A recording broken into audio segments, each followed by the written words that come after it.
तो शुरुआत में हम वेनेसडे नाम की एक लड़की को देखते हैं जिसका आज स्कूल में पहला दिन था। इसकी हरकतों और पसंद नापसंद की वजह से ये कोई आम लड़की नहीं लगती थी। स्कूल में आकर जब वो अपने लॉकर को खोलती है तो वहाँ उसे उसका भाई बंधा हुआ मिलता है। वो जैसे ही अपने भाई को पकड़कर खोलने लगती है तो फौरन ही उसे कुछ ख्याल आने लगते हैं, जिसमें वो उन लड़कों को देखती है जिन्होंने उसके भाई को यहाँ बंद किया। वो यहाँ से उन लड़कों के पास जाती है उन्हें सबक सिखाने के लिए, जो पूल में तैरने की प्रैक्टिस कर रहे थे। वहाँ वो पूल में बहुत सारी मछलियों को छोड़ देती है जो काटती है। अब सारे बच्चे तो पूल से बाहर आ जाते हैं मगर एक बच्चा नहीं आ पाता और एक मछली उसकी टांग पर काट ली। उसकी हरकत की बाद स्कूल वाले उसे निकाल देते हैं। उसने पहली बार ऐसे नहीं किया था, बल्कि अब से पहले भी वो बहुत सारे स्कूल से निकाली जा चुकी थी। तो इसीलिए उसके माँ बाप उसे एक अकेडमी में ले जा रहे थे, क्योंकि वहाँ वेडनेसडे जैसे बच्चे ही पढ़ते थे, मतलब कि जिनकी हरकतें सबसे हटके होती थी। और वो वहाँ जाना तो नहीं चाहती थी मगर मजबूरन उसे जाना ही पड़ता है। अकेडमी के पास वाले जंगल का सीन देखते हैं जहाँ एक शिकारी शिकार करने आया था। वो जंगल के काफी अंदर जाकर एक जगह पर बैठकर चाय पीने लगता है, मगर तभी कोई चीज अचानक से आकर उस पर हमला कर देती है और बड़ी बेरहमी से उसे मार देती है। वेडनेसडे और उसके माँ बाप अकेडमी पहुंचकर वहाँ के प्रिंसिपल के पास जाते हैं। ये प्रिंसिपल भी वेडनेसडे की तरह ही आउटकास्ट होती है। आउटकास्ट में जलपरी, वेयरवुल्व्स, वैम्पायर्स, चुड़ैल और ऐसे लोग शामिल थे जिनमें जादुई ताकतें पाई जाती है। और इस तरह के ही सारे बच्चे इस अकेडमी में पढ़ते हैं।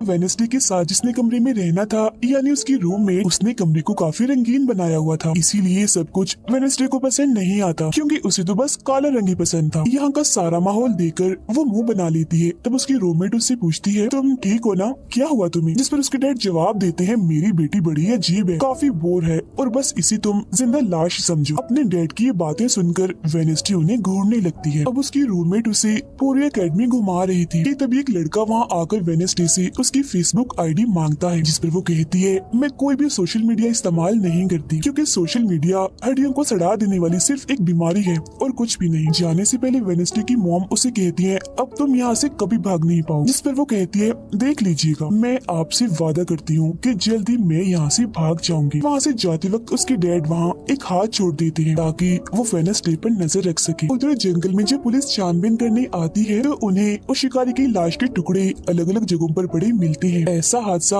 वहाँ पहली बार नहीं हुआ था, बल्कि तीसरी बार ऐसा हुआ कि अकेडमी के इस जंगल में कोई मारा गया। और वेडनेसडे अपने कमरे की सारी रंगीन चीजें हटा देती है और अपने रूममेट से कहती है, शोर मत करो, कमरे में शांति बनाओ, क्योंकि ये मेरे नॉवल लिखने का वक्त। मगर वो तो गाना लगाकर डांस करने लगती है, जिससे वेडनेसडे को गुस्सा आ गया था और वो उसे गाना बंद करने को कहती है। तो वो रूममेट अपने पंजे दिखाकर उसे डराने लगती है, क्योंकि वो थी एक वेयरवुल्फ, मतलब कि आधी इंसान और आधी वुल्फ। तभी इधर एक टीचर आती है जो काफी अच्छी थी और वो वेडनेसडे को वेलकम के तौर पर एक फूल गिफ्ट देती। अब अगले दिन जब वेडनेसडे कहीं जा रही थी तो उसके डैड का छोड़ा हुआ वो हाथ छुप छुप कर उसे देख रहा था और फिर तभी उसके ऊपर एक स्टैचू गिरने वाला था, मगर बिल्कुल ठीक वक्त पर एक लड़का जिसका नाम जेवियर है उसे बचा लेता। लेकिन इस हड़बड़ी में वो बेहोश हो गई थी और जब उसे होश आती है तो बजाय जेवियर का शुक्रिया अदा करने की वो उसे कहती है कि मुझसे ये उम्मीद मत रखना कि मैं तुम्हारी शुक्रगुजार रहूंगी, क्योंकि तुमने मुझे बचाकर गड़बड़ कर दी, मेरी इतनी अच्छी मौत को टाल दिया। जब जेवियर कहता है, मैं तुम्हें काफी पहले से जानता हूँ, जब हम 10 साल के थे तब हमारी मुलाकात हुई थी, हम दोनों खेल रहे थे तो मैं जाकर एक ताबूत में छुप गया, लोग मुझे जलाने ही वाले थे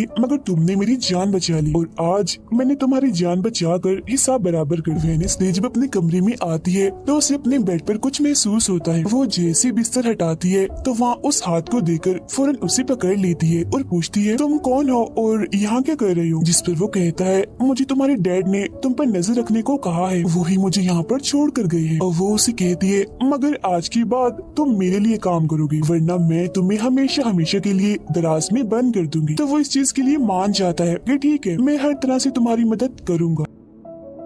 अगले दिन प्रिंसिपल वेडनेसडे को एक दिमागी डॉक्टर के पास ले जाती है, क्योंकि उन्हें भी ऐसा महसूस हुआ था कि वेडनेसडे का दिमागी तवाज़ुन कुछ ठीक नहीं है। मगर वो वहाँ कोई बहाना बनाकर हाथ की मदद से खिड़की खोलती है और वहाँ से भाग जाती। भागते हुए वो एक आदमी से टकरा जाती है, जिससे फौरन उसे ख्याल आता है, जिसमें वो देखती है कि इस आदमी का अभी एक्सीडेंट होने वाला है, जिसमें वो मर गया है बड़ी बेरहमी से। मगर वो इस बारे में उस आदमी को कुछ नहीं बताती, क्योंकि उसे खून खराबा बहुत पसंद। वो एक होटल में जाती जाती है जहाँ उसकी मुलाकात एक वेटर से होती है। वो काफी परेशान दिख रहा था क्योंकि उसकी कॉफी मशीन खराब हो गई। वेनेसडे उसे कहती है, मैं तुम्हारी कॉफी मशीन ठीक कर सकती, लेकिन इसके बदले तुम्हें मुझे स्टेशन पर छोड़ना होगा, जिसके लिए वो मान भी जाता है और वेनेसडे उसकी मशीन ठीक कर देती है। जिस पर वो कहता है, बस थोड़ा सा इंतजार करो, मेरी शिफ्ट खत्म होने वाली है, फिर हम चलते। और वेनेसडे जब वहाँ बैठी इंतजार कर रही थी कि तभी कोई शरारती लड़की आकर उसे परेशान करने लगती है, जिससे उसे गुस्सा आ गया था और वो उन लड़कों को अकेली ही काफी मारती है और अच्छा सबक सिखाती है। अब इतनी ही देर में उस वेटर के डैड, जो एक पुलिस ऑफिसर थे, वहाँ आ जाते हैं। तोड़फोड़ देखकर जब वो अपने बेटे से इस बारे में पूछते हैं तो वो कहता है, कुछ नहीं, बस वो लड़के कस्टमर्स को परेशान कर रहे थे, तो इसने उन्हें अच्छा सबक सिखा दिया। तभी यहाँ अकेडमी की प्रिंसिपल भी आ जाती है, उनसे सॉरी बोलकर वेनेसडे को यहाँ से ले जाती है। रास्ते में वो उस पर काफी गुस्सा करती है कि आखिर तुमने कैसे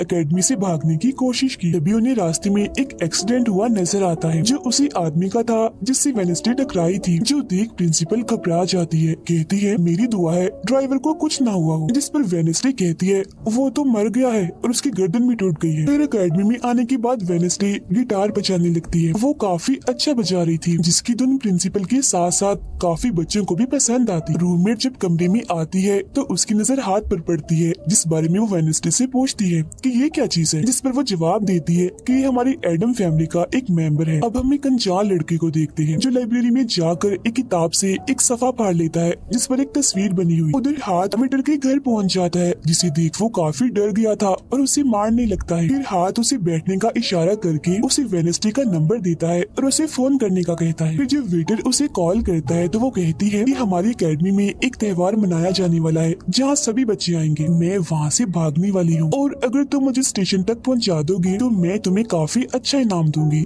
जिस पर वो वेटर मान भी जाता है। जब वो त्योहार में जाती है तो देखती है कि प्रिंसिपल की नजर मुझ पर ही है, इसीलिए वो एक आदमी को पैसे देकर प्रिंसिपल का ध्यान भटकाने का कहती है। अब वेटर वहाँ आकर वेनेसडे के जाने से पहले उसे उसके डैड का एक पुलिस रिकॉर्ड तोहफे में देता है, जो उसने अपने डैड की फाइल्स में से चुराया था, क्योंकि उसके डैड एक पुलिस ऑफिसर जो थे। अब उस रिकॉर्ड को लेकर जैसे वो यहाँ से जाने लगती है तो तभी वो उस लड़के से टकरा जाती है जिसने बुक में से तस्वीर को फाड़ा था। टकराते ही वेनेसडे को उस लड़के की मौत के ख्याल आने लगते हैं कि वो थोड़ी देर में मरने वाला है, जो बहुत ही भयानक थे। वो लड़का अब जंगल की तरफ जाने लगता है तो वेनेसडे भी उसके पीछे जाती है और कहती है, रुक जाओ, जंगल में मत जाओ, तुम्हारी जान को खतरा है, तुम मर जाओगे। मगर तभी वो उसे अपने जादू से उड़ाकर पेड़ पर लगा देता है और कहता है, खतरा मुझे नहीं तुम्हें है, बल्कि तुम खुद ही खतरा हो और मैं सब लोगों को तुमसे बचा रहा हूँ। उस दिन स्टैचू को मैंने ही तुम्हारे ऊपर गिराया था। जिसके बाद वो उसे एक तस्वीर दिखाता है और कहता है, इस तस्वीर में तुम ही हो जिसे मेरी मॉम ने 25 साल पहले बनाया था और ये उस वक्त की बात है जब वो इस अकेडमी में पढ़ती थी। मरने से पहले उन्होंने कहा था कि इस लड़की इन्हें तुम्हें मुझे रोकना होगा, नहीं तो तुम इस अकेडमी के साथ साथ पूरी दुनिया को ही तबाह कर दोगी। वो बस वेनेसडे को मारने ही वाला था कि तभी एक बड़ा सा मॉन्स्टर आकर उस पर हमला कर देता है और बड़ी ही बेरहमी से उसे मार देता है। इसके बाद हम वेनेसडे को उसके कमरे में देखते हैं, क्योंकि उसने यहाँ से भागने के इरादे को खत्म कर दिया था, क्योंकि अब उसके दिमाग में बहुत सारे सवाल थे, जैसे कि मैं इस दुनिया के लिए खतरा कैसे हूँ, एक मॉन्स्टर ने आखिर मेरी जान क्यों बचाई, और साथ ही उसके डैड के खिलाफ पुलिस रिपोर्ट जिसमें उसके डैड के ऊपर एक कत्ल का इल्जाम था।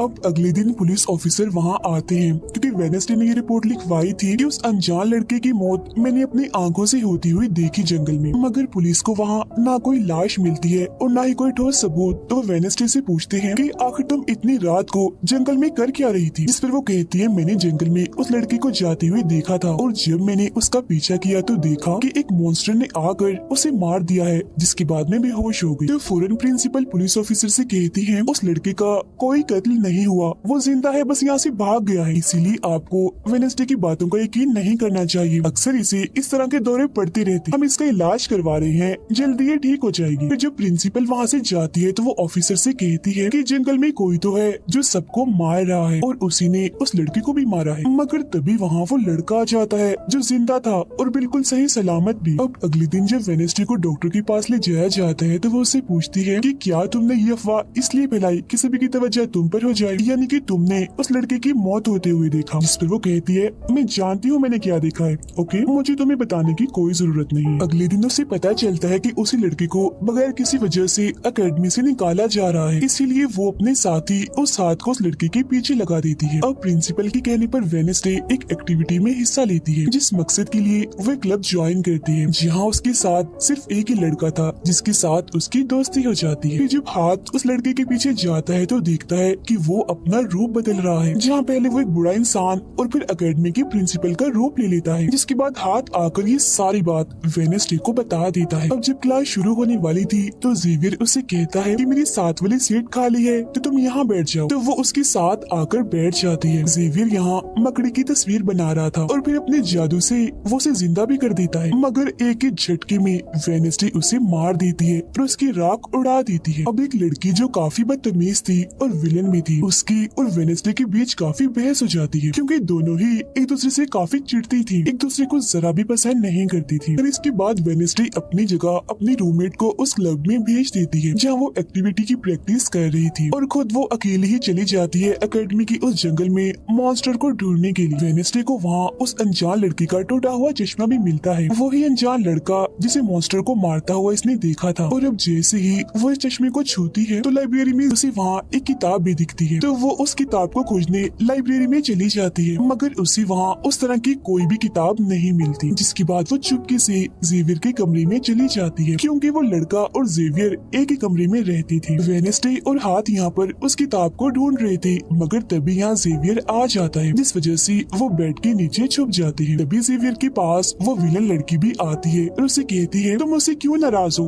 अच्छा गुस्सा छोड़ो सुलह कर लो, जिस पर वो मना कर देता है। अब उसके इनकार पर विलन लड़की को लगने लगता है कि ये सब वो वेडनेसडे की वजह से कर रहा है, इसीलिए वो कहती है कि कल मैं वेडनेसडे समेत तुम्हारे सभी साथियों की कश्तियों की धज्जियां उड़ाने वाली हूँ। बेड के नीचे छुपे वेडनेसडे और हाथ भी उसकी ये बात सुन लेती। कमरे में वापस आने के बाद वेडनेसडे अपने रूममेट से कहती है कि कल जो कश्तियों की रेस होने वाली है मैं भी उसमें हिस्सा लूँ, और कुछ भी हो जाए उस घमंडी लड़की यानी विलन को मैं हरा कर ही रहूंगी। अब अगले दिन जब रेस शुरू होती है तो बताया जाता है कि इस मुकाबले का कोई भी असूल कानून नहीं है, जो भी टीम सबसे पहले गुफा में जाकर झंडे को लाएगी वही टीम जीत जाएगी। जिसके फौरन बाद गेम शुरू हो जाती है और विलन भी अपनी चालें चलना शुरू कर देती। वो अपने एक जलपरी साथी की मदद से एक टीम की कश्ती को तुड़वा देती है, जिससे वो पूरी टीम पानी में गिर जाती है। मगर फिर जब वो जलपरी वेडनेसडे की कश्ती की तरफ आ रही थी तो हाथ उससे पहले ही जाल फेंककर उसे जाल में फंसा लेता है। अब किनारे तक सिर्फ 3 ही टीम्स पहुंच पाती हैं, और जब सारे लोग झंडा लेने अंदर जाते हैं तो रूममेट अपने पंजों से जोकर टीम की कश्ती में छेद कर देती है। फिर सभी के साथ वेडनेसडे जब झंडा लेकर आ रही थी तो उसे एक ख्याल आता है, जिसमें वो अपनी ही जैसी एक लड़की को देखती है जिसके हाथ में किताब थी। होश में आने पर झंडा लेकर वो वापिस से कश्ती में चली जाती है। जोकर्स की कश्ती तो छेद होने की वजह से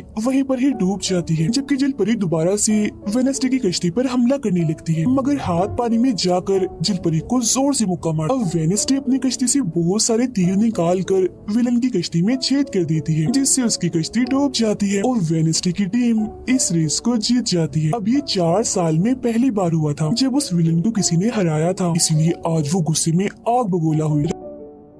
रात के वक्त वेडनेसडे एक स्टैचू के पास जाती है जिसके हाथ में किताब थी। किताब पर लिखी एक पहेली को जैसे ही वो सुलझाती है तो वहाँ एक रास्ता खुल जाता है। जैसे उसके अंदर जाती है तो देखती है कि यहाँ उसके मॉम डैड के अलावा और भी बहुत सारे लोगों की तस्वीरें लगी हुई हैं। उसे वहाँ वो किताब भी मिल जाती है जिसकी वो तलाश कर रही थी, मगर जैसे वो उस किताब को वहाँ से लेकर जा रही थी कि तभी अचानक से कोई आकर उस पर हमला कर देता है, जिससे वो बेहोश हो जाती है। अब उसे जैसे होश आती है तो देखती है कि उसे कुछ लोगों ने बंदी बनाया हुआ है, जिन्होंने मास्क भी लगाए हुए थे, मगर उनकी आवाज सुनते ही वेडनेसडे उन्हें पहचान लेती है और कहती है कि मैंने तुम्हें पहचान लिया है, तुम अपने अपने मास्क हटा सकते हो। असल में ये लोग और कोई नहीं बल्कि विलन और उसके साथी थे। इसी दौरान वो अपनी रस्सी भी खोल चुकी थी और वहाँ से जाने लगती है, मगर जाते जाते वो कहती है तुम सब छोटे बच्चे हो, अगवा करना भी तुम्हें ठीक से नहीं आता। वापिस आने के बाद वो उस तस्वीर को किताब पर लगाकर मुकम्मल करती है, जिसे उस लड़की ने किताब से फाड़ लिया था और वो उसे पढ़ने लगती। अब अगले दिन प्रिंसिपल सभी बच्चों को एक प्रोजेक्ट देती है जिसमें उन्हें शहर की सारी दुकानों पर जाकर काम करना था। शहर पहुंचने के बाद वेडनेसडे जेवियर को वो किताब दिखाकर पूछती है कि क्या तुम इस किताब को पहचानते हो, जिस पर वो कहता है हाँ। इस किताब को लेकर मेरे और उस लड़के के बीच में लड़ाई भी हुई थी जिसके बारे में तुमने कहा था कि मॉन्स्टर ने उस पर हमला कर दिया था। ये किताब एक जादूगर की है और 30 सालों से भी ज्यादा पुरानी है, तो तुम इसके साथ क्या कर रही हो। ये सुन वो उसे पूछती है तुम उस जादूगर के बारे में और क्या जानते हो। वो कहता है कुछ खास नहीं, अगर तुम उस जादूगर के बारे में जानना चाहती हो तो तुम्हें उसके घर जाना होगा जो काफी पुराना एक खास घर है। अकेडमी के सारे बच्चे भी अलग अलग दुकानों में जाकर काम करने लगते हैं। वेडनेसडे एक वेट्रेस बनी थी मगर उसका नखरा गुस्सा देखकर कोई भी उसे खाने की चीज नहीं लेता। वेडनेसडे का दोस्त पेस्ट्री खा रहा था कि तभी शरारती बच्चे आकर उसे परेशान करने लगते हैं और बस फिर होना क्या था, वेडनेसडे वहाँ आती है और उन्हें खूब मारती है। इसके बाद वो अपने उस दोस्त को लेकर जादूगर के घर जाती है ताकि वो सारी सच्चाई जान सके कि आखिर बात क्या है और उस किताब के बारे में भी। उसे वहाँ जादूगर की बहुत सारी चीजें और एक पेंटिंग भी दिखाई देती है। पेंटिंग में वो उसी लड़की को किताब पकड़ी हुई देखती है जो उसे गुफा के पास भी दिखी थी। उसके ख्याल में जब उनकी रेस में वेडनेसडे झंडा लेने गई, फिर उसे वहाँ इस पेंटिंग वाली लड़की की किताब भी मिल जाती है मगर वो खाली थी क्योंकि वो नकली थी। इतनी ही देर में वहाँ एक औरत आती है तो वेडनेसडे उसे असली किताब के बारे में पूछती है जिस पर वो कहती है कि वो किताब तो चोरी हो गई थी और इस वक्त तुम जहाँ खड़ी हो ये भी उस जादूगर का असली घर नहीं है। इसके बाद वेडनेसडे वेटर से मिलने उसकी होटल जाती है और उससे जादूगर के असली घर के बारे में पूछती है तो वो उसे असली घर के बारे में बता भी देता है। जहाँ से वेडनेसडे अकेली ही उस घर में चली जाती, वहाँ उसे एक बूढ़ा आदमी मिलता है जो उसे कहता है ये मेरी जगह है, मेरा घर है, निकलो यहाँ से। तब ये सुन वेडनेसडे का साथी वो हाथ उसके मुंह पर ही हमला कर देता है जिससे डरकर वो आदमी वहाँ से भाग जाता है और वेडनेसडे को यहाँ से कुछ नहीं मिलता इसीलिए वो यहाँ से जाने लगती है। मगर जब वो दरवाजे से बाहर जाती है तो फौरन उसे ख्याल आता है जिसमें वो देखती है कि वो जादूगर एक लड़की को चुड़ैल साबित करके इस घर में बंद कर देता है जहाँ उससे पहले और भी बहुत सारे लोग बंधे हुए थे। ये सारे लोग आउटकास्ट की थी, यानी कोई वेम्पायर था, कोई जलपरी, कोई वेयरवुल्फ तो कोई चुड़ैल। इसीलिए जादूगर इन सबको शैतान समझता था। इस तरह के सभी लोगों को यहाँ कैद करने के बाद वो इस पूरे घर में आग लगा देता है। वो बच्ची जिसे जादूगर ने चुड़ैल साबित किया था वो अपनी मॉम को आजाद करने की कोशिश करती है मगर नहीं कर पाती क्योंकि सभी लोगों को जंजीर की मदद से जमीन के साथ बांधा हुआ था। सिर्फ वो बच्ची ही आजाद थी, इसीलिए अपनी माँ के कहने पर उसे बेसमेंट के जरिए वहाँ से भागना पड़ता है। जिसके बाद वो जादूगर जो बेहद ही जालिम था सभी आउटकास्ट के लोगों को जला देता है। तभी वो लड़की वेडनेसडे के पास आती है और कहती है वो बहुत ही जालिम है, हम सबको मार देगा। तब इतनी ही देर में वो जादूगर भी वहाँ आ जाता है जिससे वेडनेसडे डर जाती है और वापिस से होश में मतलब कि मौजूदा वक्त में आ जाती है। होश में आते वो हाथ से कहती है मैंने उस लड़की को देख लिया, उसने मुझसे बात भी की, मुझे लगता है वो मेरे खानदान की कोई मेंबर है। तभी यहाँ जंगल वाला मॉन्स्टर आकर इस घर पर हमला कर देता है मगर जब उसकी नजर वेडनेसडे पर जाती है तो वो यहाँ से भाग जाता है। वेडनेसडे और हाथ उसका पीछा करते हैं मगर देखते हैं कि मॉन्स्टर के कदमों के निशान तो इंसानी पैरों के निशान में बदल गए। अगले दिन उस जादूगर की मूर्ति को इज्जत के तौर पर इस जगह पर लगाया जाने वाला था क्योंकि शहर के लोग तो उसे अपना हीरो ही मानते थे और आज वेडनेसडे को वहाँ गिटार बजाने के लिए बुलाया गया था। लेकिन वो लोग जैसे मूर्ति लगाकर अपना काम करने लगते हैं तो तभी वो हाथ तीली फेंक कर मूर्ति को आग लगा देता है क्योंकि वेडनेसडे के कहने पर उसने पहले ही मूर्ति पर पेट्रोल डाल दिया था। आग देखकर सारे लोग वहाँ से भाग जाते हैं मगर वेडनेसडे अभी भी वहाँ बैठी गिटार बजा रही होती है। साथ ही वो मूर्ति को जलता हुआ देखकर खुश भी हो रही थी। अब प्रिंसिपल को वेडनेसडे पर ही शक था मगर उसके खिलाफ प्रिंसिपल के पास कोई सबूत नहीं था। अब जादूगर के जिस पुराने घर में वेडनेसडे गई थी जहाँ वो बूढ़ा आदमी था वो अभी भी वहीं रुका हुआ था मगर तभी वो मॉन्स्टर वहाँ आता है और उस बूढ़े आदमी पर हमला कर देता है। लेकिन मरते मरते वो बूढ़ा आदमी मॉन्स्टर की 2-3 तस्वीरें अपने कैमरा में बना ही लेता है। पुलिस को जब ये खबर मिलती है तो फौरन छानबीन करने पहुँच जाती है जहाँ उन्हें बूढ़े आदमी के कैमरा से मॉन्स्टर की तस्वीर भी मिल जाती है। अगले दिन हाथ मुर्दा घर जाकर वहाँ लगे कैमरा पर कोई चीज लगा देता है ताकि जो वो करे उसे कोई ना देख सके। फिर वो दरवाजा खोलता है तो वेडनेसडे अंदर आती है। वो यहाँ दरअसल उस बूढ़े आदमी के जख्मों को देखने आई थी जिसे उस मॉन्स्टर ने मारा था। वो बूढ़े आदमी की लाश को देखकर सारा डेटा अपने पास रिकॉर्ड कर लेती है जबकि हाथ उसकी एक फाइल बनाने में लग जाता है। तभी वहाँ डॉक्टर और पुलिस ऑफिसर भी आ जाते हैं। तब छुपने के लिए वेडनेसडे एक बॉक्स मिस हो जाती है। फिर जब डॉक्टर उस बॉक्स को खुला हुआ देखते हैं तो फौरन उसे चेक करते हैं, मगर जब वेडनेसडे को उसमें पड़ा हुआ देखते हैं तो उन्हें लगता है कि ये भी एक लाश है, इसीलिए वो उस बॉक्स को बंद करके वहाँ से चले जाते हैं। मगर फिर जब हाथ उसे वहाँ से लेने आता है तो वो कहती है, अच्छा तंग मत करो प्लीज, थोड़ी देर और सुने तो बड़ा मजा आ रहा है। फिर इसके बाद वो अपनी छानबीन से ये पता लगवा लेती है कि वो मॉन्स्टर असल में जिस्म के हिस्सों को इकट्ठा कर रहा है। फिर अगले दिन जब वो अकेडमी जाती है तो उसे जेवियर की गर्दन पर किसी के पंजों के निशान दिखते हैं। अब हम जेवियर को एक केबिन से बाहर आता हुआ देखते हैं और क्योंकि वेडनेसडे को उसके जख्मों पर पहले से ही शक था तो वो भी उसका पीछा करते करते वहाँ आ गई थी। उससे वहाँ पर बहुत सारी मॉन्स्टर की ड्राइंग्स और तस्वीरें दिखती हैं। एक तो तस्वीर को लेकर जैसे वो वहाँ से जाने लगती है तो तभी जेवियर उसे देख लेता है और जाने से रोक देता है, मगर वेडनेसडे उसका ध्यान भटकाने के लिए उसे बस एक ही बात कह देती है कि क्या तुम आज रात होने वाली डांस पार्टी में मेरे साथ चलोगे। जिसके बाद वो जेवियर की बनाई मॉन्स्टर की ड्राइंग्स ले जाकर पुलिस ऑफिसर को दे देती है, जिस पर वो कहते हैं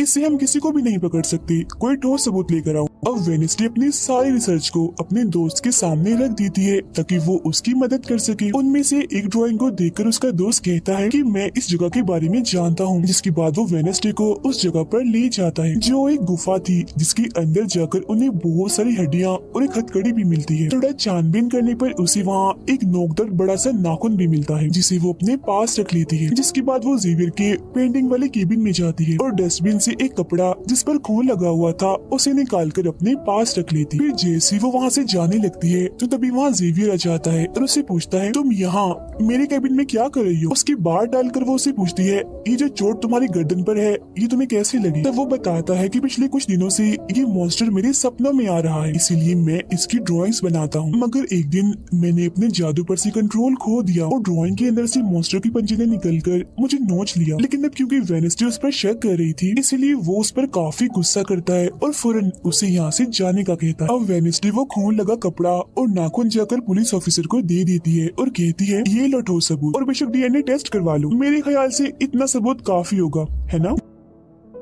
वो अपने दोस्त के पास जाती है और कहती है कि डांस पार्टी में जाने के लिए हमारे साथ कोई नहीं है, तो हम ऐसा करते हैं डांस पार्टी में नहीं जाते बल्कि गुफा में जाकर मॉन्स्टर को ढूंढते हैं। जिसके बाद रात को वेडनेसडे अपने दोस्त के साथ जंगल में जाने की तैयारी कर रही थी, मगर तभी उसके दरवाजे पर वेटर तैयार होकर आता है क्योंकि हाथ ने उसे वेडनेसडे की तरफ से डांस पार्टी में चलने की दावत भेजी थी। अब क्योंकि वेटर काफी खुश था तो वेडनेसडे उसका दिल तोड़ना नहीं चाहती थी, इसीलिए वो अपने गुफा में जाने वाले प्लान को खत्म करके वेटर के साथ पार्टी में जाने का फैसला करती है। जब वेडनेसडे वहाँ से जाने लगती है तो उसका दोस्त वहाँ आता है तो वो उसे कहती है आई एम सॉरी मैं पार्टी में जा रही हूँ, हम ऐसा करते हैं कल गुफा में जाएंगे।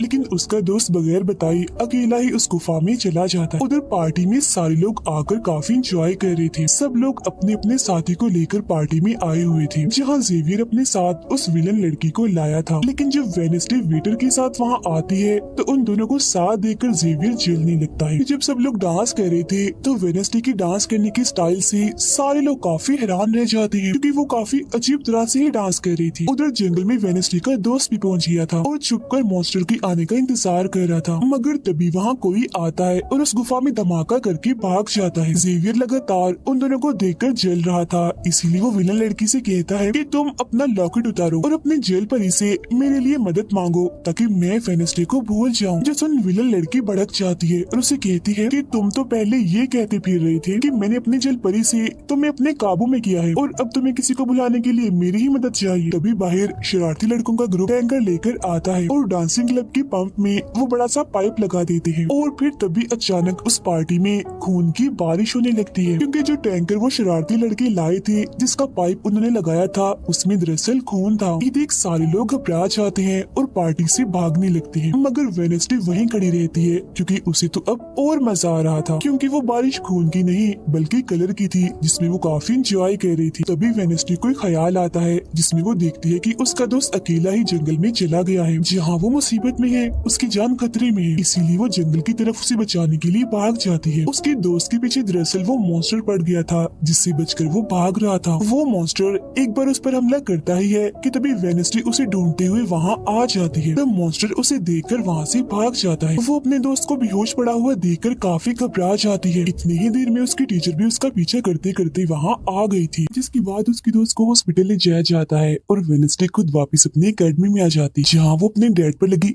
इल्जाम को सुलझाने की कोशिश कर रही थी कि आखिर सच क्या। अकेडमी में सारे माँ बाप अपने बच्चों से मिलने आते हैं क्योंकि आज मीटिंग थी। प्रिंसिपल सबको बताती है कि वेडनेसडे की दोस्त की हालत में सुधार हो रहा है, कुछ दिन के बाद ठीक होकर वो वापिस आ जाएगा। मगर दूर खड़ी वेडनेसडे अपने रूममेट को बताती है कि ये झूठ है, वो तो कोमा में है बेचारा। तभी यहाँ दोनों के माँ बाप आ जाते हैं और ये उनसे मिलने चली जाती। वेडनेसडे अपने मॉम डैड को बताती है कि जब से आपने मुझे यहाँ छोड़ा है मेरे ऊपर बहुत सारे हमले हुए हैं। अब इन सभी को अपनी अपनी फैमिली से मिलता हुआ दूर खड़ी जेवियर और विलन लड़की देख रहे हैं क्योंकि उनके मॉम डैड आज भी नहीं आए। अब विलन लड़की सुधर गई होती है, साथ ही उसकी जेवियर के साथ दोस्ती भी हो गई थी, तो अब से हम उसे जेवियर की दोस्त कहें। तब इतनी ही देर में उसकी मॉम भी इधर आ जाती है, जिसे देखकर वो काफी हैरान थी। वेडनेसडे के माँ बाप प्रिंसिपल से मिलते हैं तो वो कहती है कि वेडनेसडे काफी अजीब तरह से सबसे पेश आती है, इसे डॉक्टर के पास ले जाए इलाज करवाने के लिए। अब इससे पहले वहाँ उसके माँ बाप कुछ कहते फौरन वो बोल पड़ती है कि रुकिए जरा डैड, मैं आपसे कुछ पूछना चाहती हूँ। ये देखें एक लड़का जिसका नाम गैरेट है, इसकी कत्ल का इल्जाम आपके सर पर क्यों है और ये कौन था? तब वेडनेसडे की मॉम उसे कुछ भी बताने से इनकार कर देती है। तो वो अपनी मॉम को ये कहकर यहाँ से चली जाती है कि मत बताइए, बाकी सबूत मैं खुद ढूंढ लूँ। वो सीधा जाती है हॉस्पिटल अपने दोस्त से मिलने, जहाँ उसका ख्याल वेडनेसडे का साथी हाथ रख रहा था। अब पता चलता है कि डॉक्टर ने अपनी जान ले ली है और ये डॉक्टर वही था जिसके मुर्दा खाने से वेडनेसडे बूढ़े आदमी की लाश को देखने आई। मरने से पहले डॉक्टर ने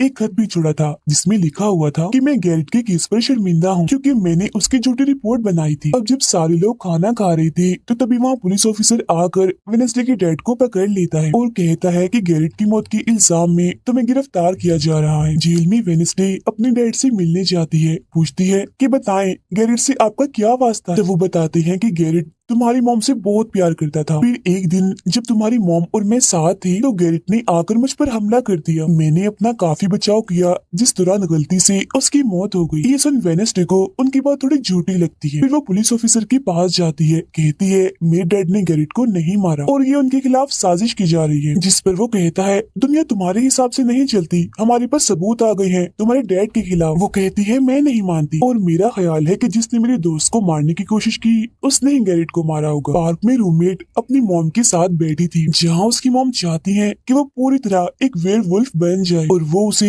एक डॉक्टर के पास जाने का कहती है, मगर रूममेट ऐसा नहीं चाहती, इसलिए वो यहाँ से चली जाती है। अब वेडनेसडे अपनी मॉम के पास जाती है ताकि वो सारी सच्चाई जान सके। उसकी मॉम खुफिया लाइब्रेरी में थी। वो अपनी मॉम से कहती है कि आपने मुझे इस अकेडमी में इसलिए भेजा ना ताकि मैं हमेशा आपकी परछाई बन के रहूं। जिस पर उसकी मॉम कहती है कि ये सिर्फ अकेडमी ही नहीं बल्कि पहले यहाँ एक ग्रुप हुआ करता था जिसकी बुनियाद तुम्हारे डैड की फैमिली की एक औरत ने रखी थी जिसका नाम गुडी था। वो कहती है मैं ये जानना चाहती हूँ कि डैड ने तो गैरेट को नहीं मारा तो फिर किसने मारा है। तब उसकी मॉम सच्चाई बताती है कि जब मैं वहाँ गई तो मैंने देखा कि तुम्हारे डैड और गैरेट आपस में लड़ रहे थे। मैंने उन्हें रोकने की कोशिश की मगर गैरेट तुम्हारे डैड को काफी बुरी तरह से मार रहा था। मैंने फौरन तलवार उठा ली और फिर जैसे गैरेट मेरे पास आने लगा तो तलवार उसके आर पार हो गई और वो मारा गया। मगर तुम्हारे डैड ने मेरी जान बचाने के लिए तलवार मुझसे ले ली ताकि सारा इल्जाम उन पर आ जाए। वेडनेसडे कहती है मगर मुझे पता चला था कि जब गैरेट मरा तो उसके मुंह से झाग निकल रही थी। ऐसा तो सिर्फ तब होता है जब किसी ने जहर लिया हो। अब सच पता करने का सिर्फ एक ही रास्ता है, गैरेट की कब्र को खोदना। जिसके बाद वो अपनी मॉम के साथ मिलकर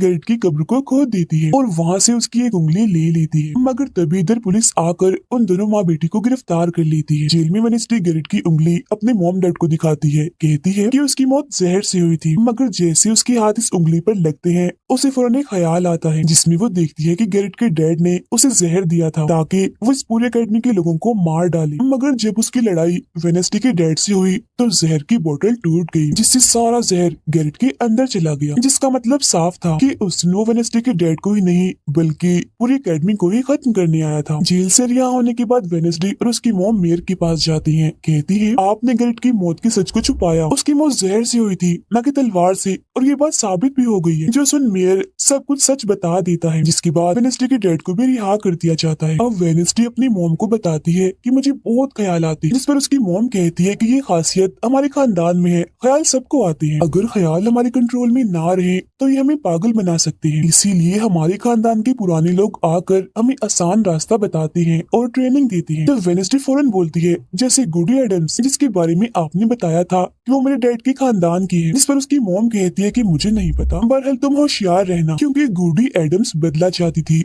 जिसके चक्कर में वो खुद भी नहीं बच पाई। खैर सबके माँ बाप अपने अपने बच्चों से मिलकर जा रही थी। रूममेट अपनी मॉम को कहती है, आप फिक्र मत करना, जब मुझे वेयरवुल्फ बनना होगा मैं बन जाऊंगी। जाने से पहले वेडनेसडे की मॉम उसे वही किताब देती है जो अक्सर प्रिंसिपल के पास हुआ करती थी। वो किताब लेकर वेडनेसडे प्रिंसिपल के पास जाती है, कहती है कि उस अनजान लड़की को आपने मारा था, मैंने देखा था, जिसके बारे में मैंने कहा था कि उसे मॉन्स्टर ने मारा है, क्योंकि वो आप ही हो जो खुद को बदल बदल कर लोगों को मार रही हो। मैं ये बात अब पुलिस को बता दूंगी। जिस पर प्रिंसिपल कहती है, नहीं उसे मैंने नहीं मारा, बल्कि वो तो अपनी ताकतों पर से कंट्रोल खो बैठा था और उस दिन उसने तुम्हें मारने की भी कोशिश की थी। इनकी बातों के दौरान इन्हें बाहर से शोर सुनाई देता है। ये चेक करने जब वहाँ जाती है तो पता चलता है कि बाहर ग्राउंड में आग से कुछ लिखा हुआ। अब वेडनेसडे अपने चारों तरफ मोमबत्तियां जला के बैठी थी क्योंकि वो गुडी को बुलाने की कोशिश कर रही, मगर तभी इधर उसकी रूममेट आ जाती है। साथ ही उसे एक खत भी मिलता है जिसमें कोई उसे गुफा में मिलने बुलाता है। जब वेडनेसडे अपनी रूममेट के साथ वहाँ जाती है तो गुफा के अंदर जाने के बाद उसे एहसास होता है कि यहाँ कोई है। यहाँ दरअसल जेवियर और उसके साथी थे जो वेडनेसडे को सरप्राइज देना चाहते थे क्योंकि आज उसकी बर्थडे थी। यहाँ वेडनेसडे को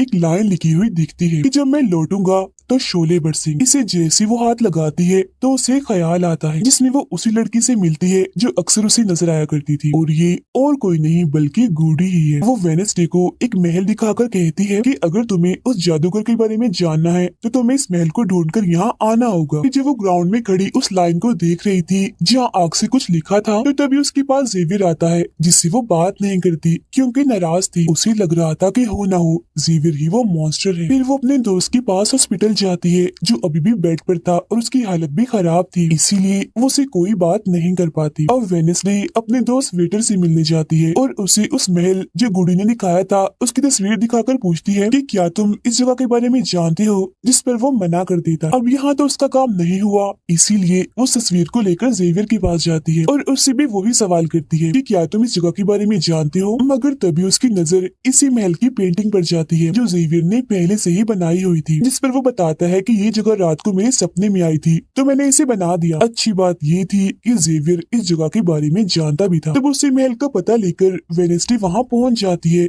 जहाँ मेयर पहले से ही मौजूद था, और क्योंकि वो जान गया था कि असली कातिल कौन है तो वेडनेसडे उसकी गाड़ी में ही छुप जाती है। मगर जैसे मेयर की गाड़ी शहर में पहुँचती है तो कोई उनकी गाड़ी को ठोक देता है जिससे मेयर का एक्सीडेंट हो गया था। वो काफी जख्मी हो जाते हैं, उनकी हालत मरने वाली हो गई। फिर अब रात के वक्त वेडनेसडे वेटर और अपने रूममेट के साथ उसी महल में आती है। यहाँ उसे ऐसा महसूस होता है जैसे कोई इधर रह रहा है क्योंकि मोमबत्तियां गर्म थी और एक कमरा बिल्कुल साफ था। इतनी ही देर में वो मॉन्स्टर भी यहाँ आ जाता है जिससे बचने के लिए ये लोग छुप जाते हैं। ये लोग देखते हैं कि जिन जिन लोगों पर मॉन्स्टर ने हमला किया था उनके जिस्म के कटे हुए हिस्से यहाँ पर पड़े हुए हैं। अब वेडनेसडे अपने दोस्तों को मॉन्स्टर से बचाना चाहती थी, इसीलिए वो उन्हें यहाँ से ले जाती है। ये वेटर के घर जाते हैं जहाँ जैसे उसकी डेड आती है तो वेडनेसडे उन्हें कहती है कि मैं आपको कुछ दिखाना चाहती हूँ, क्योंकि वो पुलिस ऑफिसर जो थे वो जब उन्हें महल में ले जाती है तो वहाँ पर कुछ भी नहीं था। मतलब जिस्म के कटे हुए हिस्से जो पहले यहाँ पर रखे हुए थे अब वो वहाँ पर नहीं पड़े थे, जिससे पुलिस ऑफिसर को गुस्सा आ जाता है और वो कहते हैं कि आज के बाद तुम मेरे बेटे से नहीं मिलोगी। अब जब वेडनेसडे एकेडमी आती है तो वहाँ उसे प्रिंसिपल मिलती है जो कहती है कि तुम्हें मैंने कहीं भी जाने से मना किया था मगर तुमने मेरी बात ना मानकर अच्छा नहीं किया। जिस पर वो जवाब देती है, मैं सच का पता लगवाने गई थी इसीलिए मैं माफी नहीं मांगूंगी, मैंने कुछ गलत नहीं किया है। जिसके बाद वो प्रिंसिपल को एक पेंटिंग भी दिखाती है जिसमें वो जादूगर था और वेडनेसडे खुद थी। बताती है कि इसीलिए वो अनजान लड़का मुझे मारना चाहता था क्योंकि उसे लग रहा था कि एकेडमी के लिए मैं खतरा हूँ, मगर खतरा दुश्मन कातिल तो कोई और ही है, जबकि मैं तो इस एकेडमी और सबको बचाना चाह रही हूँ तो मुझे एक मौका मिलना चाहिए। प्रिंसिपल कहती है, नहीं तुम कहीं नहीं जाओगी, आगे से ऐसी कोई भी गलती की तो मैं तुम्हें एकेडमी से निकाल दूंगी। और वहाँ से वो ये कहकर चली जाती है। वो जब अपने कमरे में वापस आती है तो देखती है कि रूममेट अपना सामान पैक कर रही है क्योंकि वो यहाँ से जा रही है। वो गुस्से में वेडनेसडे से कहती है कि तुम्हें सिर्फ अपना काम ही निकलवाना आता है, फिर चाहे इसके लिए तुम्हारे दोस्तों की जान क्यों ना चली जाए, आज वो अजीब सा मॉन्स्टर हमें भी मार देता। जिसके बाद वो यहाँ से चली जाती है। अब वेडनेसडे बिल्कुल अकेली रह गई थी, इसीलिए कमरे में एक जगह बैठकर वो उस बॉक्स को देखने लगती है वो जादूगर के महल से चुरा कर लाई थी। उसे बॉक्स के नीचे एक खत मिलता है जिसमें वेडनेसडे की अपनी ही बहुत सारी तस्वीरें होती हैं। जो देख वो कहती है, मेरी एडम्स फैमिली, जादूगर, मॉन्स्टर और मैं शायद किसी न किसी तरीके से जुड़े हुए हैं। और जब ये बात मेयर को पता चली तो किसी ने उनका मुंह बंद कर दिया, मगर मैं चुप नहीं बैठूंगी और तुम जो कोई भी हो मैं तुम्हें ढूंढ लूंगी देखना। अब मेयर की मौत हो गई थी और जब उन्हें दफनाया जा रहा था तो वेनेसडे वहाँ आती है और सोचने लगती है कि कातिल यहाँ आए लोगों में से ही कोई है, मगर तभी उसे जंगल में कोई दिखता है। वो पीछे करती है तो पता चलता है कि और कोई नहीं बल्कि उसका अंकल है। अंकल बताते हैं कि मेरे ऊपर चोरी का इल्जाम है तो कुछ वक्त के लिए मुझे छुप के रहना होगा। तब वेनेसडे उन्हें एक केबिन में छुपा देती है और मॉन्स्टर की तस्वीर दिखाकर पूछती है कि आप इसके बारे में कुछ जानते हैं, जिस पर वो कहते हैं मैं ज्यादा कुछ तो नहीं जानता, अगर तुम्हें इसके बारे में जानना है तो तुम्हें खुफिया लाइब्रेरी में जाना होगा। वहाँ एक तिजोरी में डायरी है जिसमें इस मॉन्स्टर के बारे में सब लिखा है। आधी रात को वेनेसडे उस लाइब्रेरी में जाती है जहाँ जेवियर पहले से ही मौजूद था। तब ये उसे कहती है जहाँ जहाँ मॉन्स्टर से हमला हुआ है वहाँ तुम पाए गए हो, तो हो ना हो मॉन्स्टर तुम ही हो। मगर वो उसकी बात को अनसुनी करके यहाँ से चला जाता है। तभी इधर उसकी अंकल आते हैं। ये मिलकर डायरी को ढूंढ लेते हैं जिसमें इस मॉन्स्टर के बारे में सब कुछ लिखा था कि ये मॉन्स्टर किसी के कंट्रोल में भी आ सकता है और फिर बस ये अपने मालिक के कहने पर ही काम करता है। रात के वक्त वो अपने साथी हाथ को कहती है कि मैं वेटर से मिलने जा रही हूँ, तब तक तू मेरी डायरी का ख्याल रखना। कि जब वेटर के साथ गुफा के अंदर जाती है तो देखती है कि यहाँ उसने गुफा को सजाया हुआ है क्योंकि वो उसे शादी के लिए पूछने वाला था। वापिस आकर वेनेसडे देखती है कि उसके कमरे का सारा सामान इधर उधर बिखरा पड़ा है और उसकी डायरी कोई चुरा कर यहाँ से ले गया है। फिर जैसे वो अपने साथी हाथ को देखती है तो घबरा जाती है क्योंकि उसकी हथेली में किसी ने चाकू आर पार कर दिया था और अब उसमें जान नहीं थी, वो मर गया था। फिर वो हाथ को लेकर जल्दी से अपने अंकल के पास आती है और दुखी होती हुई कहती है प्लीज अंकल कैसे भी करके हाथ को जिंदा कर दीजिए। तब अंकल बार बार बिजली के झटके उसे देते हैं जिससे वो जिंदा हो जाता है। वो उसे पूछती है अच्छा तुम पर हमला किसने किया था, जिस पर इशारों से वो बताता है कि मैंने नहीं देखा क्योंकि हमला पीछे से हुआ था। जिस पर वेनेसडे गुस्से से भर जाती है, कहती है चाहे कुछ भी हो जाए मैं उसे नहीं छोड़ूंगी, वो जो भी है। और वो प्रिंसिपल को आकर कहती है किसी ने मेरे कमरे में तोड़ फोड़ कर दी है, साथ ही कोई उस डायरी को भी चुरा कर ले गया है। वो कहती है वो डायरी तो खुफिया लाइब्रेरी में थी तो तुम्हारे पास कैसे आई, तुम ऐसी हरकतें मत करो कि अकेडमी को बंद करना पड़े, ऐसा मैं होने नहीं दूंगी। फिर जब वेनेसडे वहाँ से जा रही थी तो तभी उसके पास उसके साथी आते हैं और उसे जानकारी देते हैं कि गैरेट जिसकी मौत का इल्जाम तुम्हारे डैड पर था उसकी मॉम को किसी ने डबोकर मारा था और मरने से पहले उनकी सारी प्रॉपर्टी एक डॉक्टर ने हथिया ली थी। डॉक्टर नाम सुनकर वेनेसडे को दिमागी डॉक्टर पर शक होता है, इसीलिए वो सीधा उनके पास जाती है। कहती है कि मैं जानती हूँ आपके अंदर गैरेट की मॉम की आत्मा है जो सबसे अपनी मौत का बदला लेना चाहती है, अब बस कर दो तुम्हारा खेल खत्म हुआ। जिसके बाद वो यहाँ से चली जाती है। ये सारी बातें सुन डॉक्टर को जरा भी समझ नहीं आती कि ये क्या बोल रही थी, इसीलिए वो फौरन प्रिंसिपल को कॉल करती है। कहती है वेनेसडे आई थी, उसका बर्ताव काफी अजीब था, उल्टी उल्टी बातें कर रही थी वो। अब तभी यहाँ मॉन्स्टर आ जाता है जो डॉक्टर पर हमला करके उन्हें मार देता है। अब डॉक्टर तो मर गई थी, इसीलिए वेनेसडे की शक की सुई अब जेवियर पर आ जाती है, इसीलिए वो उससे मिलने उसकी कैबिन में जाती है। यहाँ उसे मरे हुए लोगों का सामान भी मिलता है जिससे उसका शक और पक्का हो जाता है। अब तभी इधर पुलिस भी आकर जेवियर को पकड़ लेती है क्योंकि पुलिस को यहाँ पर वेनेसडे ने ही बुलाया था। अब जब वेनेसडे कमरे में आती है तो उसकी रूममेट वापस आ गई थी। कहती है तुम्हारा और मेरा कोई ताल्लुक है, मैं तुम्हारे साथ रहना चाहती हूँ, मैंने तुम्हें और हाथ को बहुत याद किया। फिर इसके बाद वेनेसडे वेटर के पास जाती है जहाँ उसे फिर से कुछ ख्याल आने लगते हैं जिनमें वो देखती है कि मॉन्स्टर और कोई नहीं बल्कि वेटर ही है जिसे वो पसंद करती है। मगर फिलहाल वो उसे कुछ नहीं कहती, उसे एक जगह पर लाती है और फिर कहती है कि जेवियर को तो फंसाया जा रहा है जबकि असली मॉन्स्टर तो तुम ही हो, मगर वो इसके लिए बार बार मना करता है। तभी यहाँ वेनेसडे के सारे दोस्त भी आ जाते हैं और वेटर को पकड़कर कुर्सी से बांध देते हैं। अब वेनेसडे उस पर जुल्म करना चाहती है मगर उसके दोस्त ऐसा करना नहीं चाहते,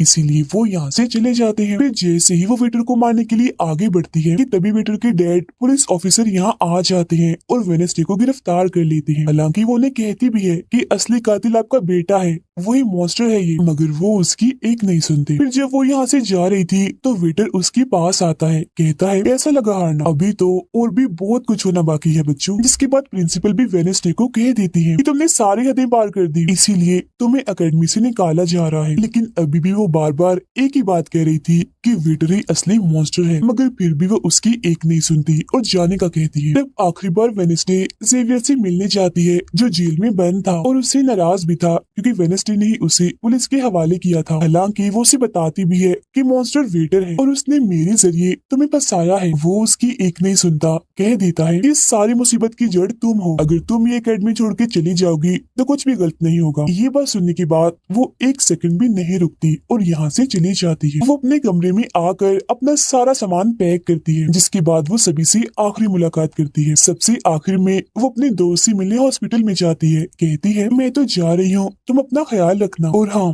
बाहर मत निकलना, बाहर मॉन्स्टर हो सकता है। और उस दिन गुफा में धमाका करने वाला और कोई नहीं बल्कि प्रिंसिपल ही थी। जिस पर वो कहता है नहीं, धमाका करने वाले के जूते लाल थे, जबकि प्रिंसिपल कभी भी लाल जूते नहीं पहनती। ये बात सुनकर वेनेस्डे को पता चल जाता है कि असली कातिल कौन है। वो अपनी उसी टीचर के पास जाती है जिसे सब पसंद करती थी और कहती है बाकी लोग तो बिला वजह मारे गए हैं, जबकि असली कातिल तो तुम ही हो। तुमने ही वेटर को अपने कंट्रोल में करके उसे मॉन्स्टर बनाया और धीरे धीरे उसे अपना गुलाम बना लिया। अपने इशारों पर नचाकर लोगों को उसके जरिए मरवाया। तभी यहाँ वेटर भी आ जाता है, जिसे वो टीचर कहती है जल्दी करो, वेनेस्डे को मार दो। लेकिन दरअसल ये वेटर नहीं थी बल्कि प्रिंसिपल थी, जो रूप बदल कर यहाँ पर आई थी। और अब टीचर प्रिंसिपल के गले में जहर का इंजेक्शन घुसा देती है, जिससे प्रिंसिपल बेचारी मारी जाती है। फिर वो वेनेस्डे को भी बांध कर जादूगर की गुफा में ले आती है। गुफा में आकर वेनेस्डे को पता चल जाता है कि जिन मरे हुए लोगों के जिस्म के हिस्सों को इकट्ठा किया गया था वो दरअसल जादूगर को दोबारा से जिंदा करने के लिए किए गए थे। तभी यहाँ टीचर जो असली विलन थी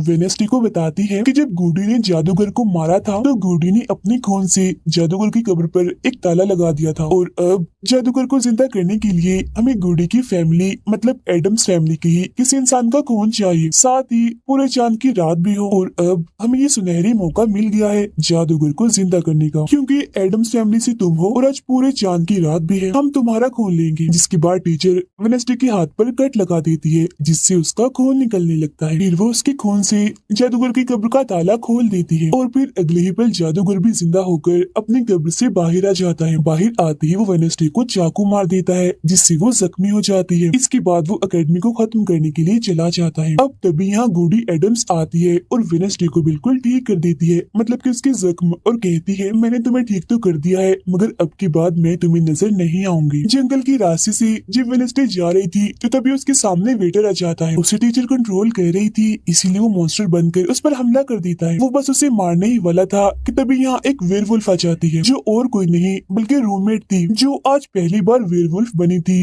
वो भी सिर्फ वेनेस्डे को बचाने के लिए। यहाँ वेयरवुल्फ और मॉन्स्टर के बीच काफी खतरनाक लड़ाई होती है, जिसमें वेयरवुल्फ मॉन्स्टर पर भारी पड़ रही थी और उसे काफी मारती है, अच्छा मजा चखाती है। इसके बाद वेनेस्डे जादूगर से लड़ने उसे रोकने के लिए एकेडमी में आ जाती है, जहाँ वेनेस्डे को बचाने के लिए जेवियर पहुंच जाता है। अब जैसे जादूगर जेवियर को मारने वाला था तो तभी सामने वेनेस्डे आ गई थी और वो बेचारी खुद जख्मी हो जाती है, मगर फिर भी वो जेवियर को कहती है कि तुम यहाँ से जाओ और बाकी एकेडमी वालों को बाहर निकालो, क्योंकि ये हम जैसे आउटकास्ट के लोगों को नहीं छोड़ेगा। जिसके बाद वो फिर से खड़ी हो जाती है, उसकी हाथ में तलवार भी थी, जिसकी मदद से वो जादूगर से लड़ती है, मगर जादूगर काफी ताकतवर था, इसीलिए वो उसके सामने नहीं टिक पाती। वो बस उसे मारने ही वाला था कि तभी इधर जेवियर की दोस्त आकर जादूगर का ध्यान भटका देती है, जिस दौरान मौका देकर वेनेस्डे उठती है और तलवार के एक टुकड़े को जादूगर के दिल के आर पार कर देती है, क्योंकि ऐसा उसे गुडी एडम्स ने करने को कहा था। जहाँ जादूगर एक बार फिर से मर जाता है, फौरन उसका जिस्म जलने लगता है और राख बनकर उड़ जाता है। जादूगर के मरते ही यहाँ वो टीचर आ जाती है, जिसके हाथ में गन थी, जिसे वो वेनेस्डे पर टान देती है, क्योंकि वो उसे मारना चाहती है। मगर तभी यहाँ वेनेस्डे का दोस्त भी आ गया था, जिसके पास बहुत सारी मधुमक्खियाँ थी। वो उन सभी मधुमक्खियों को टीचर पर छोड़ देता है, जिससे उसका भी काम तमाम हो जाता है। जब वेनेस्डे अपने मिशन में कामयाब होकर बाहर आती है जहाँ सारे लोग खड़े थे, तो वो वहाँ अपने रूममेट को भी देखती है, जो अब वेयरवुल्फ से अपने असली रूप में आ गई थी। यहाँ वो दोनों पहली बार गले मिलती हैं, मगर हैरत अब वेनेस्डे को कोई भी ख्याल नहीं आ रहा था। कुछ वक्त के बाद वेनेस्डे अपना नॉवल भी पूरा कर लेती है, मगर वो इसका एंड नहीं करती, यानी कि वो उसे खत्म नहीं करती और आगे बस एक सवालिया निशानी छोड़ देती है। वो जेवियर से मिलने जाती है, जहाँ वो उसे गिफ्ट देता है जिसमें मोबाइल था। वो इस गिफ्ट को ले तो लेती है मगर कुछ नहीं कहती और वहाँ से चली जाती है। फिर जब वो अपनी गाड़ी में थी तो उसके पास मैसेज आता है, जिसमें उसकी कुछ तस्वीरें थी और साथ ही ये मैसेज भी था कि मैंने तुम पर नजर रखी हुई है, जिससे वो सोच में पड़ जाती है कि टीचर तो मर गई है, मगर अब उसके बाद ये कौन है जो सब कर रहा है। इसी सोच में वो अपने घर के लिए निकल जाती है, जिसके बाद हम पुलिस की गाड़ी को देखते हैं, जिसमें वो वेटर को बांधकर कहीं ले जा रहे थे, क्योंकि उन्हें भी पता चल गया था कि यही असली मॉन्स्टर है, इसे बस कोई कंट्रोल करता है। मगर तभी अचानक से वेटर दोबारा मॉन्स्टर बन जाता है और सभी पुलिस वालों को मार देता है, जिसका मतलब ये था कि टीचर की तरह अभी भी कोई है जो इसे कंट्रोल कर रहा है और वो लोगों को मरवाता रहेगा इसके जरिए। और ये अनजान इंसान वही हो सकता है जिसने वेडनेसडे को मैसेज किया, यानी कि अभी भी कोई है जो एकेडमी को बंद करवाने में लगा है और मॉन्स्टर के जरिए खून खराबा कत्ल होना आम ही रहेगा। और इसी के साथ ही ये सीजन इधर ही खत्म हो जाता है।